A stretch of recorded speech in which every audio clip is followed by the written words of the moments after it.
Welcome to Big Time Ninja. This is the NSC Youth Qualifier Burnout course for the 9U division. For the Burnout course, this is different than the Hybrid and Speed in that it is a one fall and done course. If you fail an obstacle, you fall off the course, that is the end of your run. So you only have one attempt to beat the entire course. Once your feet leave the ground, at the very start of the course, they do not touch the ground again until you either fail or you clear the entire course and try to get as many points as possible.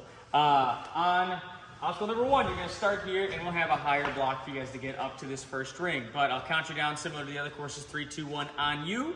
And your time will officially start when your hands touch any part of any of these first rings.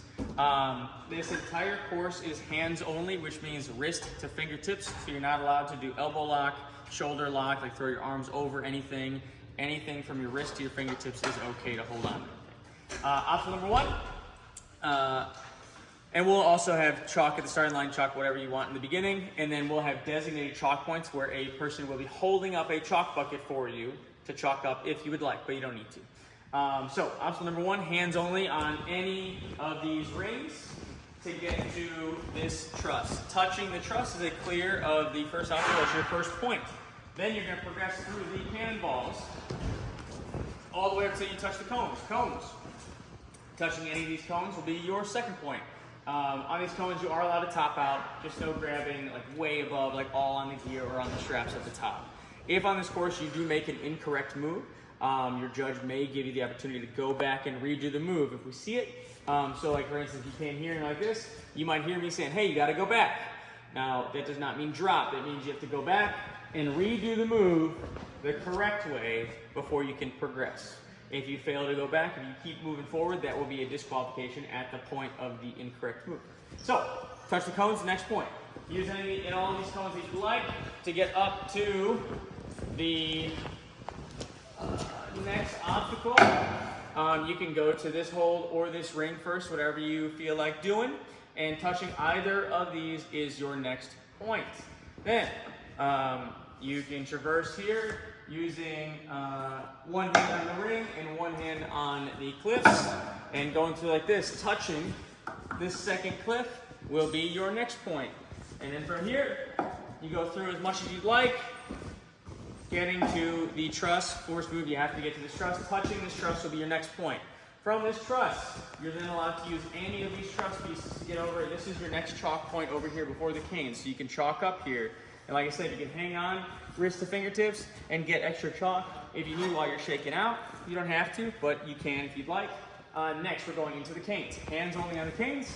Any part of the cane is okay to hold on to.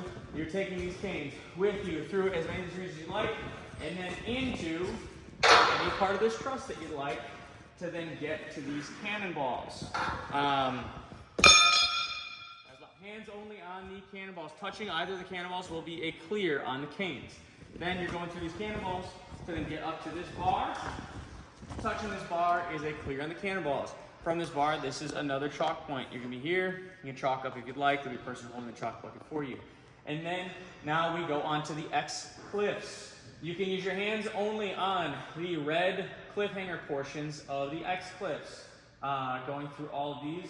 Every other one is a touch point. So touching the second is a touch point where you get a point for touching second. Then the fourth is another touch. Then the sixth, and then the last one is getting up onto the bar on the very, very end. Note that these last two will actually be magnetized like this. So they will be magnetized up at an angle. You're allowed to hit the blue portion. You can use your hand to push like this on the blue portion to spin it, but you're just not allowed to grab onto the blue portion and hold on weight on it. But then you must get up to this bar. This will be your last chalk point. Chalk up if you'd like. And then from here on out, the shelf is a touch point. Any part of the cube, you can use your hands in the red holds, but touching any part of the cube will get you another point. And then, touching this first hold is a point. Touching the second hold is a point. Touching either of these last two holds is a point, and your dismount is right here. You will have a buzzer right over here. Time limit is 5 minutes.